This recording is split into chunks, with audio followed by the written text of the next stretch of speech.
to start our Flipgrid adventure by just going to flipgrid.com. Teachers will start here. Students will start by actually going to the Flipgrid that you share with them. So they don't really need to sign up for an account or anything, but as an educator, you will sign up for an account. So you can see here down at the bottom, I have an educator sign up. If I've already signed up for an account, I can come up to the top and choose educator login. I'm going to log in with my Google account, and that will be the same thing if you're signing up for an account. You would log in with your Google account. And then it's going to bring me to my grid.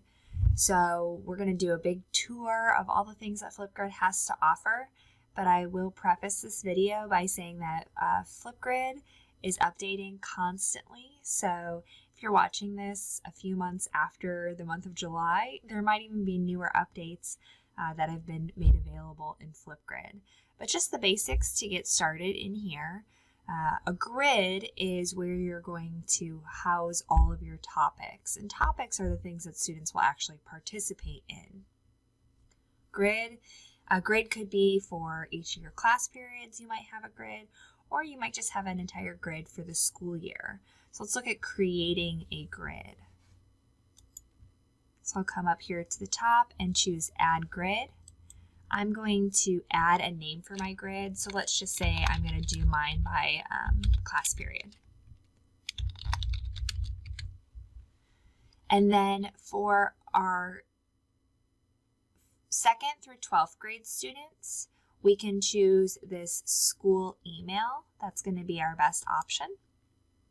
If you're looking at doing this for your K1 students, and they will be in the classroom on the iPads, you can also do this student ID, and this will create a QR code for your kids.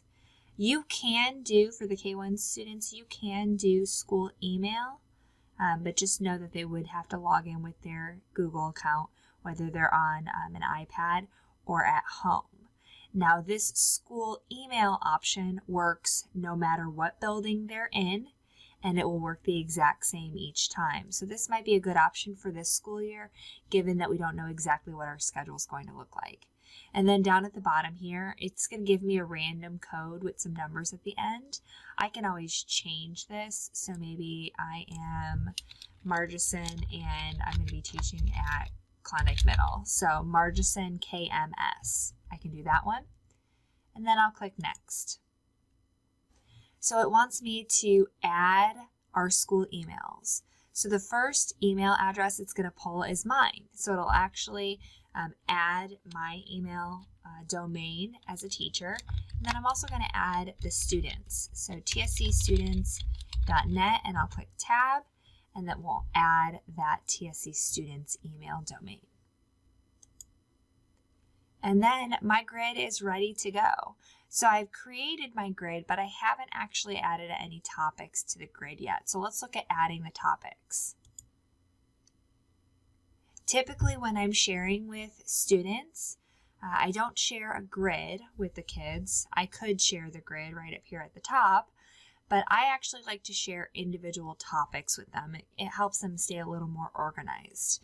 When you create a new grid, it will automatically create a topic for you. If you don't want to use that topic, you can, there's a few things you can do. You can hide this topic, or you can come in here and delete the topic all the way down at the bottom there. I can delete that topic. For now, I'm just going to hide this topic so it won't be available for students to look at. And I'm going to come up to the top and choose Add New Topic. When I add a new topic, this is how I'm going to give my prompt to students. So I can add a topic title, and maybe it's something easy at the beginning of the school year for them to just introduce themselves, especially if we're going to be remote learning. We don't really have a lot of time to have the students get to know each other. This might be a good tool to allow them to get to know each other. So I say introduce yourself, and then this is where my prompt is going to go. So this might be, 3 questions that I ask the students.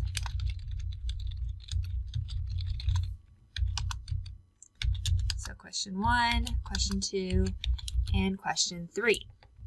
Below that, I have recording time. You have all the way from 15 seconds to 10 minutes, so just depending on how long you think the students will be talking. I'll say for this one, it'll be about 2.5 minutes.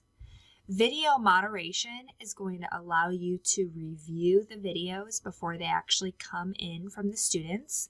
So they won't be made public on your topic until you approve them. So this might be a good idea if it's a sensitive subject or if you just want to see the videos before all the other students see them. As I scroll down, I can also add a focus. So I could record my own video to give the students some instructions. I can add an image, I can upload a video, and then I also have several integrations within here as well. So I'm just going to add an emoji for them.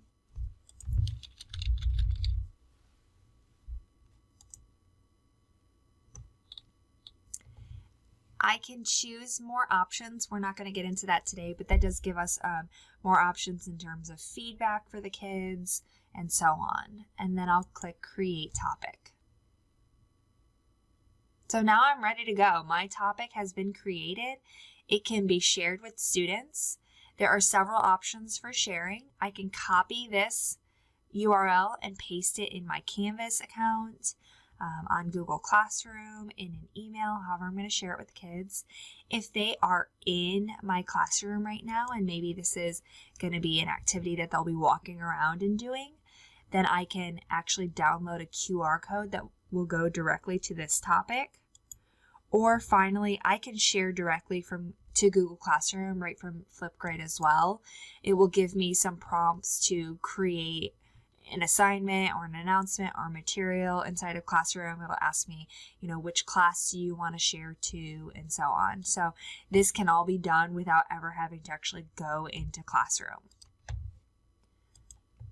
Once that topic is shared, I am able to view this grid. There's a few different ways to view the grid. I like to just come up here at the top. It says flip code, and then I click on that, and it'll open up a new window, actually show me the student experience. So I don't need to really log in as a kid ever.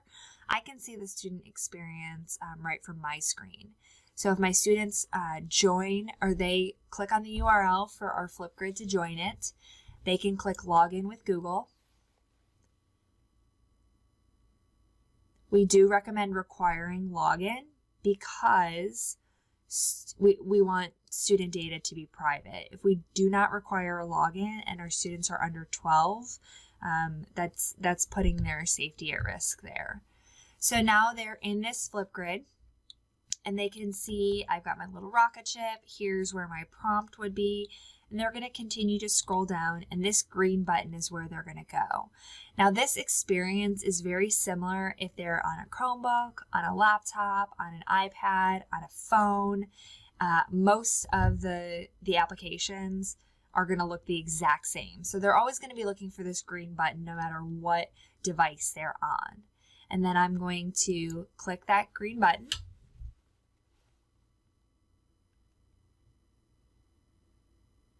And it will load up my recorder. You can see me here now. And I'm able to record my video. So down at the bottom here, I'll show you a couple of the tools that we have available to us. The first one is filters. And these are kind of fun. They add some background color for the students. They can also choose to pixelate themselves. This is like a mystery. So let's say I'm teaching 2-3 high ability and some of my students already know each other.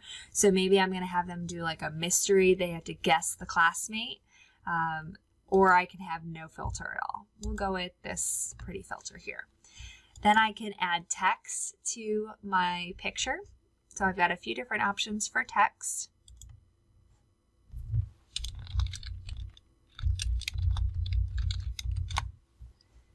And when I add that text, I am able to move it. I can also rotate it. So this is now going to stay on my video all the time. So you can see I can go behind this text here and it will stay on my video as I record. I can also change the color and the background and all those things. Next, I have stickers. So just like we had the emojis before when I added my rocket, I can do the same thing here and add some stickers to my video.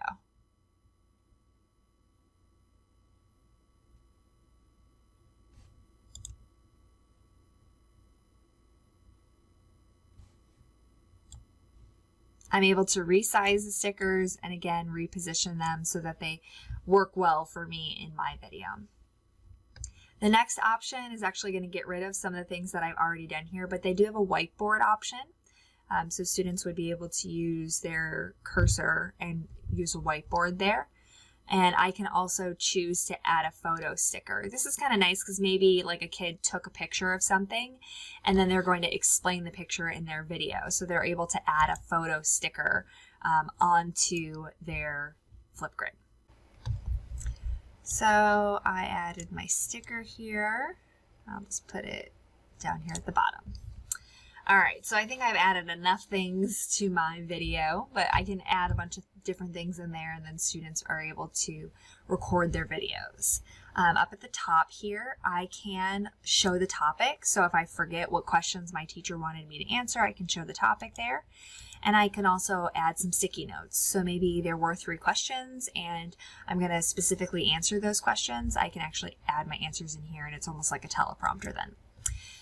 I am also able to screen record. If students are going to be demonstrating something, they can screen record. They can add a video clip, and then they are able to upload a video as well. If they recorded a video somewhere else, they can upload it. So this might be something if maybe the students recorded, like if they're on a mobile device, they recorded on their phone, then they can upload it to Flipgrid as well. So we'll record. These are my answers to the 3 questions that my teacher asked.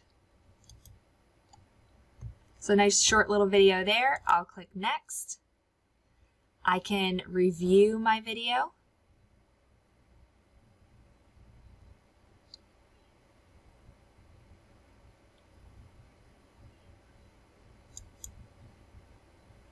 And then I'll take a selfie. So all those options that I had before for adding things to my video, I also have the option to add those things to my selfie as well.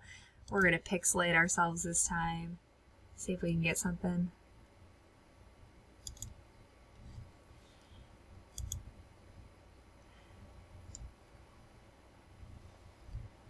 Once my video has uploaded and my selfie has uploaded, then I'm able to submit my video and it's ready to go. It's a little confetti there, ready for my teacher. I am done and I'm able to see the video right here at the bottom. Because it was not moderated, it shows up automatically. If it was moderated, obviously it wouldn't show up right away. As the teacher, you're going to see the replies show up and you're able to click on them to watch them.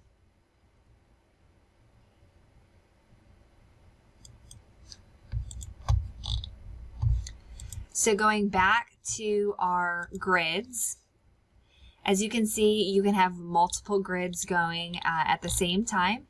On each grid, you're going to get that code. You're also going to see the activity and when it was updated last.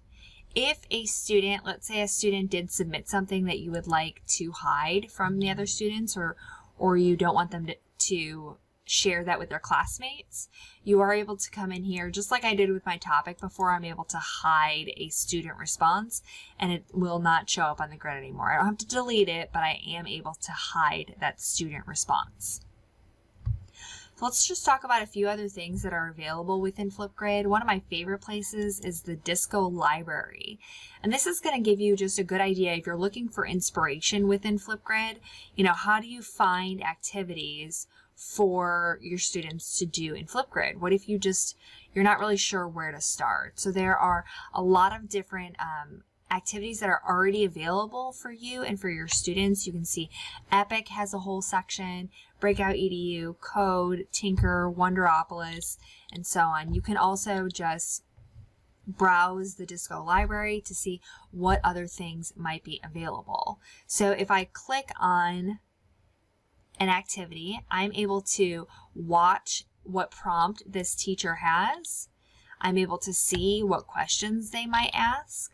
And let's say I wanted to use this one. This looks like a pretty good activity to me. So I can actually select a grid from here. Doesn't really go with math, but that's all right. And I can add that directly from the Disco library. Maybe I'm just browsing. It is going to be able to create a topic right away, but maybe I'm just browsing the Discovery Library. Maybe I'm not ready to have the students actually participate in anything yet, but I like this one. So I can also add this to my favorites.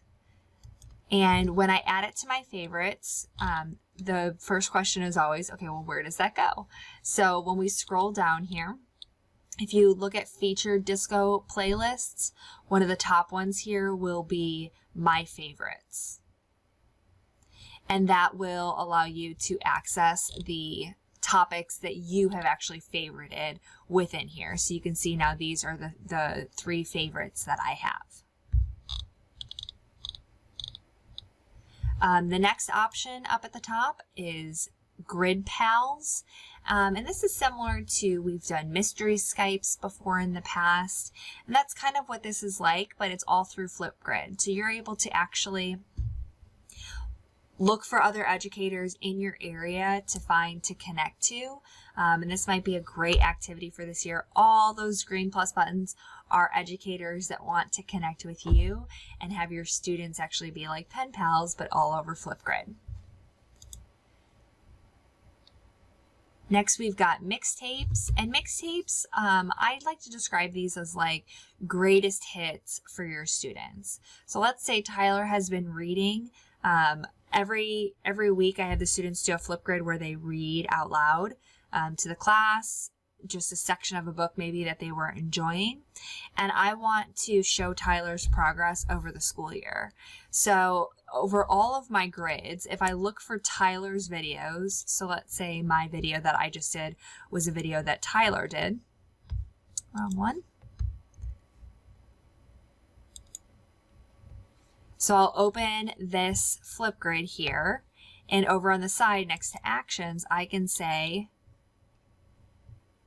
add to mixtapes. And when I add it to mixtapes, I'll then choose Tyler. So what you might want to do if you like the idea of mixtapes is right at the beginning of the school year, create a new mixtape for each of your students. So I would add, Johnny Margison, Tyler Margison, and so on. I would add all those mixtapes for those students, and I would create them so that as the students are recording their videos and uploading them to Flipgrid, I'm able to pull in Johnny's greatest hits. And then what I can do is I can actually share this whole mixtape with a parent. I can share it with Tyler to show him, like, look at the progress you've made over the year. Especially if you're going to be investing a lot of time into Flipgrid, this is a really cool option to show student work, showcase that work. The last area that I'd like to show, and this is a newer area, is called Shorts. So maybe you like the idea of Flipgrid and using it with your students, but you also really like Flipgrid, just the video capabilities in there. It just makes it super easy to create short videos, something fun. You like the stickers, the text, all that. Shorts is where you'll want to go. Record a short means that you're actually going to be using the Flipgrid video recorder, but just for your own video. So it's not going to be attached to a topic, but it is something that you're able to download and share with students later. So hello everyone again. You can see all the options that I have here that I had before when I was creating a video. I'm going to have it right here as well. I record that video, so let's record a mystery video real quick. Can you guess who I am? I was a teacher for 6 years and now I work in the technology department. And then we'll click next. I'm still going to have a selfie.